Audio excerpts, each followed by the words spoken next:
Camille et Nicolas Santoro sont parents de 6 enfants, un statut qui leur a permis de devenir célèbres grâce à l'émission Famille Nombreuse, La Vie en XXL.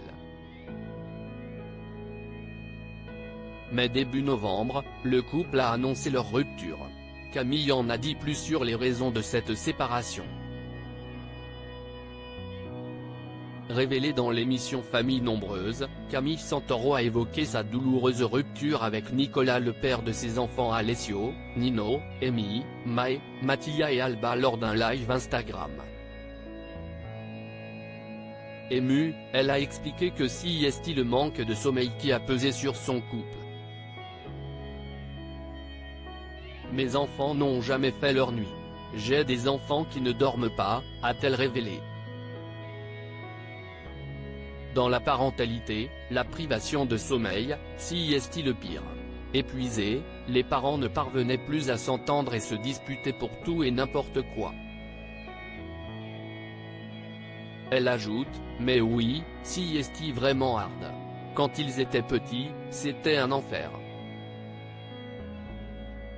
Elle poursuit, chez nous, ça a duré jusqu'aux 3 ans pour certains enfants. Quand les parents me disaient que leurs enfants faisaient leur nuit, je me disais qu'ils mentaient.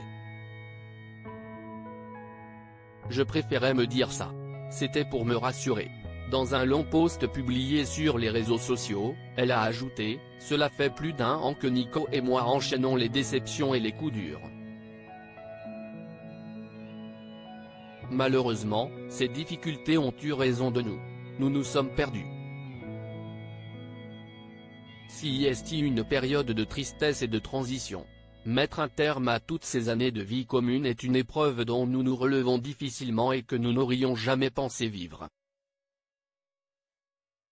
Mais le dialogue entre nous n'a jamais été rompu, de même qu'il n'y a jamais eu de guerre, pas plus que de trahison.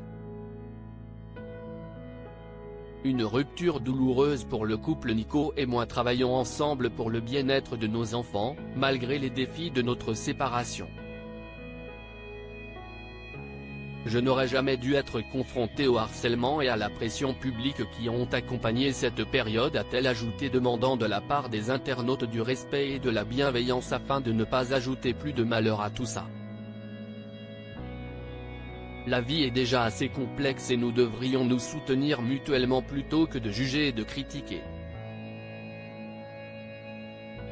Je remercie ceux qui respectent ma vie privée. Je tiens fortement à ma liberté de pouvoir vous partager le reste de ma vie personnelle quand j'en ressentirai l'envie. A-t-elle conclu.